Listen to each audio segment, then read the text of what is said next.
आप ईगो कह लीजिए या फिर हिंदी में अहम कह लीजिए, उसके साथ जो व्यक्ति के लिए वहम पनपने वाला होता है वो उसके स्वयं के लिए अत्यधिक घातक स्तर का कार्य करता है। ठीक उसी तरह डर से भी जो वहम पनपता है वो भी उतना ही घातक है। और वहम के साथ में चलता हुआ जीवन, जिसे हम शंकाओं का आधार कह सकते हैं, कहीं पर भी व्यक्ति को पहुंचाने वाला नहीं होता। आज की ताजगी को पूरे तरीके से ख़त्म करके रख देता है और कल की उधेड़-बुन के साथ और बीते हुए कल के पछतावों के साथ आज को इतना मिश्रित कर देता है कि व्यक्ति समझ ही नहीं पाता कि वो खट्टे का स्वाद ले रहा है या फिर मीठे का, और वहीं पर सारा कुछ दुविधाओं का आधार उसके सामने होता है। राहु जीवन के भीतर अवचेतन की अवस्थाओं का एक प्रखर प्रवाह है और केतु की स्थितियां स्पष्ट तौर पर व्यक्ति को मोक्ष कारक आधार की तरफ लेकर चलती है। जहां हमारे भीतर के मोह पूरी तरीके से क्षरित हो गए, वहीं से मोक्ष की अवधारणा शुरू होती है। बचपन से लगाकर वृद्धावस्था तक कोई न कोई चाह, कोई न कोई आकांक्षा की पूर्ति हमारे सामने बनी रहती है। ये ऐसे हो गया, थोड़ा सा और बेहतर हो जाए, एक अच्छी जगह आशियाना बना दिया, वहीं उसी फ्लोर के साथ में या उसी जगह के साथ में कुछ और मिल जाए। फ्लैट लिया है तो वहीं एक नज़दीक का फ्लैट और मिल जाए उसी फ्लोर पे, या फिर कहीं ज़मीन लिए तो उसके पास में एक और ज़मीन मिल पाए, वहीं पर कुछ बगीचा आदि बना पाए। न जाने कितनी स्थितियों के साथ में उदाहरण है।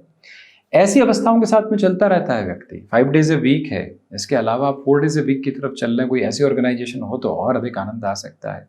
वर्क फ्रॉम होम मिल रहा है, लेकिन इसके साथ साथ में लॉग इन और लॉग आउट करने की जो टाइमिंग्स की अप्रोच है वो नहीं रह जाए तो कितना बेहतर है। हम कितनी कामनाओं के साथ और कितनी गलत अवधारणाओं के साथ स्वयं को जुड़े रखते हैं, बस इस वर्तमान को स्वीकार नहीं करते।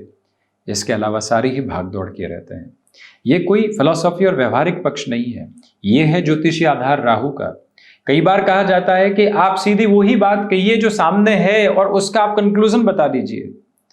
इस दुनिया में जो सबसे बड़ी दुविधा अभी पनप रही है वो कंक्लूजन की वजह से है।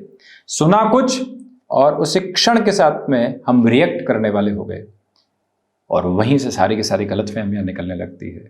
ये कंक्लूजन गृहस्थ जीवन में, कामकाजी जीवन में प्रत्येक जगह एक बहुत बड़ी दुविधा का कर्म बनकर सामने होता है। बस आवश्यकता है तो उससे मुक्त होकर पूर्णतया चलने की। आज जो निवेदन आपसे हम करना चाह रहे हैं, वृषभ राशि के महानुभावों के लिए राहु और केतु के परिवर्तन की जो चर्चा लेकर हम उपस्थित हुए हैं, जो कि 18 मई से सामने है, उसमें इस बात पर गौर कीजिएगा कि भीतर क्या चल रहा है उसको पहचाना जाए। बाहर क्या चल रहा है उस पर नियंत्रण नहीं है, परंतु खपत पूरी उसी पर है। ये ऐसा व्यवहार करे, यहाँ ऐसा चलने वाला रहे, मौसम ऐसा रहे, हम कहीं जा रहे हैं तो ट्रैफिक जैम नहीं मिले, सब कुछ बाहरी आधार पर देखना चाहते हैं हम। और भीतर की प्रक्रियाओं का क्या?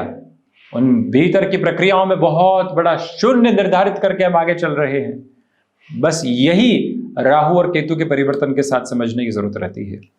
राहु लंबे समय तक लाभ भाव रहे, वक्री चलायमान रहते हैं, उलट चाल के साथ हैं, पापी ग्रह हैं, छायावादी पापी ग्रह हैं, यह भी परिभाषा स्पष्ट है, लाभ से दशम की ओर आ रहे हैं।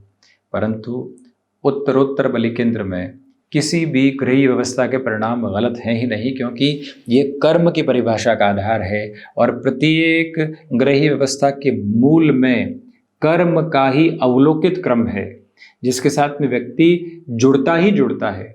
वो कुछ नहीं करता हुआ भी कोई न कोई कर्म करता है। श्रीमद् भगवत गीता में यही बात का उल्लेख आता है और इसी एक वार्ता का उल्लेख स्पष्ट तौर पर श्री कृष्ण और अर्जुन के संवाद में भी आता है। और वही प्रक्रिया दशम भाव में यहाँ स्पष्टतया लागू होती है कि शनिदेव के मूल त्रिकोण के साथ में अब राहु प्रविष्ट कर रहे हैं। शनिदेव राहु की जो युति बनी हुई थी 18 मई 2025 को समाप्त हो रही है। आशाओं का क्या, भरोसे का क्या, कर्म का क्या, अर्थ पक्ष का क्या, अध्यात्म का क्या, और भीतर की जो उजास है जो जीवन को बारंबार संचालित करती है, उसका क्या।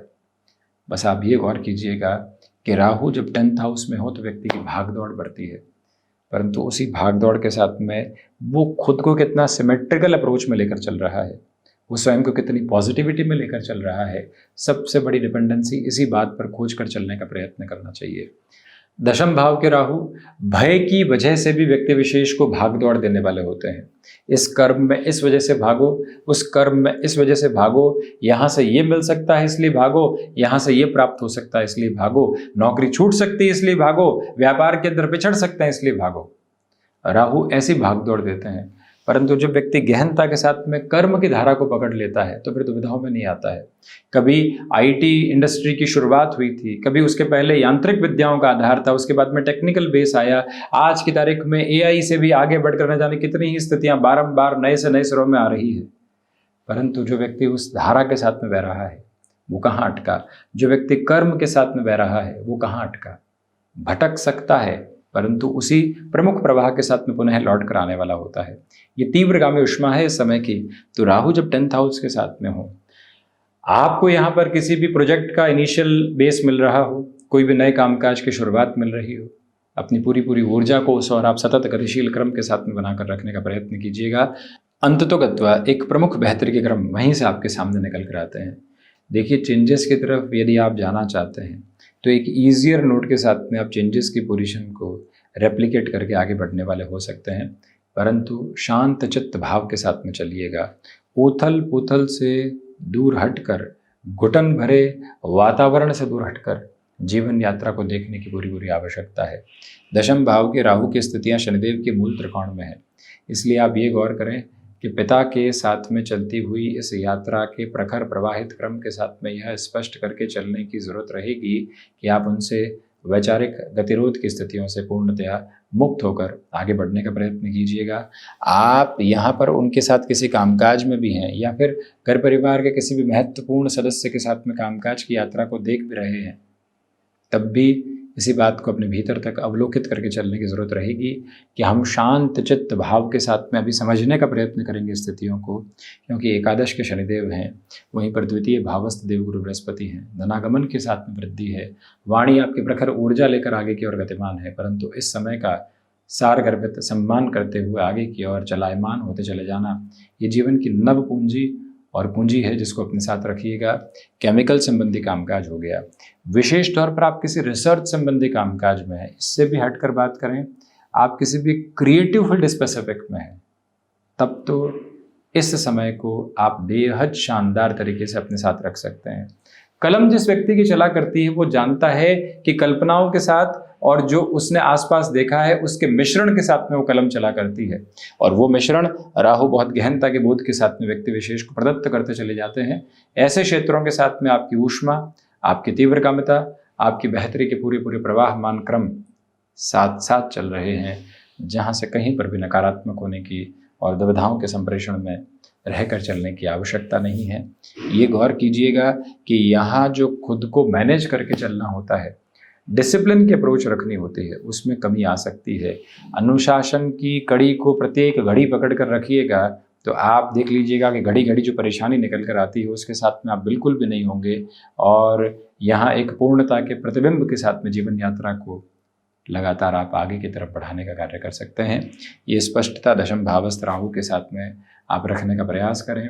आजीविका के नए माध्यम यदि आप विकसित करके इस जीवन यात्रा को और अधिक तीव्रता के बोध के साथ लेकर चलना चाहते हैं तो वहाँ से भी बेटरमेंट के अटमोस्ट प्रोस्पेक्ट्स आपके साथ में एस्टैब्लिश होते चले जाते हैं। राहु के इस परिवर्तन के साथ नौकरी पेशा जीवन में चल रही ऊहापोह और बारंबार चल रही नकारात्मकता के भाव अब पूरे तरीके से हट रहे हैं। सतत ऊर्जा की धारा को स्थापित करता हुआ ये जीवन अब आपको नवबोध के साथ में लेकर चल रहा है। भीतर की सारी ही दूसरी गणनाओं को हटाकर आप स्थिरगामिता के एक उद्बोधक क्रम को अपने साथ में लेकर चलने का प्रयत्न जरूर करें। राहु की 5वीं दृष्टि देवगुरु बृहस्पति पर रहेगी। देवगुरु बृहस्पति की अमृतमयी दृष्टि, गौर कीजिएगा, अमृतमयी दृष्टि शनिदेव के मूल त्रिकोण पर रहेगी। दृष्टि संबंध का क्रम बना हुआ है, धनागमन के साथ में वृद्धि है, परंतु निवेश में कोई भी तरीके की गफलत निकल कर नहीं आने पाए। हम स्पेसिफिक क्लैरिटी रखें अपने इन्वेस्टमेंट के प्रपोर्शंस के साथ में, और वहीं से फंक्शनली जिस तरफ खुद को स्टेबलाइज करके चलना चाहते हैं, जिस प्रोग्रेसिव पॉजिटिविटी की तरफ चलना चाहते हैं, उसको और गहनता के बोध के साथ में लेकर चलने का यत्न प्रयत्न करते चले जाना आपके लिए शानदार से शानदार अवस्था का एक मार्फत और माध्यम क्रम कहा जाएगा, जहाँ से भीतर कोई भी और आपके लिए नकारात्मकता के भाव नहीं आते, दुविधाओं के आधार निकल कर नहीं आते। ये अटमोस्ट और स्पेसिफिक क्लैरिटी अपने साथ आप रेजम्बलेंस में लेकर चलने की कोशिश ज़रूर करें।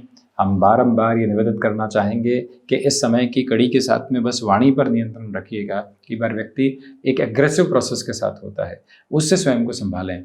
पारिवारिक स्तर पर, क्योंकि गुरु भी शत्रु राशि स्थान में है, द्वितीय भाव में कारक भाव को हानि पहुंचाते हैं, उन्हें राहु की स्थितियां भी वहाँ दिख रही है। परिवार को जोड़े रखने में जो आपको लगातार एक संकल्प शक्ति दिखाने की जरूरत रहती है, आगे बढ़कर स्थितियों को शांत चित्त करने की आवश्यकता रहती है, उसके साथ में आप अपनी यात्रा को रखिएगा। किसी की गलती निकाल देना आसान, परंतु उसकी गलती को भूल कर उसे जोड़े रखना बहुत मुश्किल। बस यही एक परिभाषा आप अपने साथ आत्मसात करके रखते हैं तो बेहतरी। राहु का दृष्टि संबंध चतुर्थ के साथ भी है, तो अवचेतन में हृदय संबंधी स्थितियों में कई भय के क्रम यहाँ सामने निकल कर आ सकते हैं, वहाँ से दूरी बनाकर रखिएगा। माता के स्वास्थ्य को लेकर जो चिंताएं लंबे समय से थी, अब उसमें कमी के सिरे आप बड़ी ही सरलता के साथ स्वयं के लिए देखने वाले हो सकते हैं। ये प्रक्रियाबद्ध अवस्था अपने लिए नियामक तौर पर आप बनाकर रखने का प्रयत्न करते चले जाइएगा। ये एक स्पेसिफिक क्लैरिटी का बेस अपने साथ आप स्टेबलाइज करके ज़रूर चलने वाले रहें। वहीं राहु की दृष्टि संबंध की स्थितियाँ जो यहाँ षष्ठ भावस्थ आधार के साथ में जुड़ी हुई है, एक स्पेसिफिक क्लैरिटी आपके साथ में और निकल कर आती है कि आप नर्व्स को रिलेट करते हुए इशूज़ से जितना संभल कर चलेंगे, उतने ही बेटरमेंट के प्रोस्पेक्ट्स आपके साथ में यहाँ इवॉल्व होते हुए नज़र आएंगे। ये भी क्लैरिटी फंक्शनली आप अपने साथ बनाकर रखने की पुरजोर कोशिश करते चले जाइएगा। कोई भी तरीके का आर्थिक भार बढ़ाकर चलने से आपको बचने का प्रयत्न करते चले जाना चाहिए, यह भी आपसे विनम्र निवेदन है। तो वहीं भूमि संबंधित कार्यों में अब बहुत ज़्यादा संभल कर चलें। जो निर्णय ले चुके, जिस तरफ चल चुके, वो बेहतर। अब थोड़ा सा रुक जाना आपके लिए ज़्यादा शानदार अवस्थाओं का निर्माण क्रम कहा जाएगा। कमीशन संबंधी कामकाज में जल्दबाजी बिल्कुल भी ठीक नहीं। चतुर्थ के केतु हैं, मोह जनित व्यवस्थाओं का निर्माण करते हैं, प्रत्येक स्तर के साथ में एक अटैचमेंट निकल कर आता है। कई बार उस मोह से ही व्यक्ति को दूर रहकर आगे बढ़ने की ज़रूरत रहती है। यही प्रक्रिया आप अपने भीतर तक बहुत गहराई से यदि समाहित करके रखते हैं तो ज़्यादा बेहतरी आपके साथ यहाँ निकल कर आने वाली हो सकती है। इसके अलावा इस बात पर भी गौर कीजिएगा कि यहाँ जो केतु की स्थितियाँ चतुर्थ भावस्थ आधार के साथ में गतिमान रहेंगी, आप यहाँ जो जो हासिल कर चुके हैं, अब उसके उपभोग की यात्रा की तरफ बहुत गहरे से गतिमान है, और वहीं से सहज संतुष्टि के प्रवाह क्रम और अच्छे से निकल कर आते हैं। जीवन यात्रा को एक नव प्रकाश का आधार पुंज देने का कार्य करते हैं। वहाँ से कहीं पर भी खुद को नई ठौर के साथ लेकर चलने की ज़रूरत नहीं। पूरे ऊर्जा प्रदत्त आधार अपने भीतर तक आप बनाकर रखने का प्रयास ज़रूर कीजिएगा। यह विनम्र निवेदन आपसे हम करना चाहेंगे। केतु की पोजीशन एक बात की डेफिनेशन को बारंबार आपके साथ में रखती है कि यहाँ पर चतुर्थ भावस्थ केतु की वजह से कुछ मटेरियलिस्टिक लग्जरी के बेसिस और ज़्यादा बढ़ सकते हैं, जिसे आप अपने लिए एक अटमोस्ट सपोर्टिव बेस में देखने की कोशिश करते चले जाइएगा। तो ये था वृषभ राशि के महानुभावों के लिए राहु एवं केतु के होने वाले परिवर्तन का पूरा ही चर्चा ब्यौरा। हम इसी तरह से उपस्थिति दर्ज करवाने का प्रयत्न करते रहेंगे। धन्यवाद एवं कोटिशः आभार।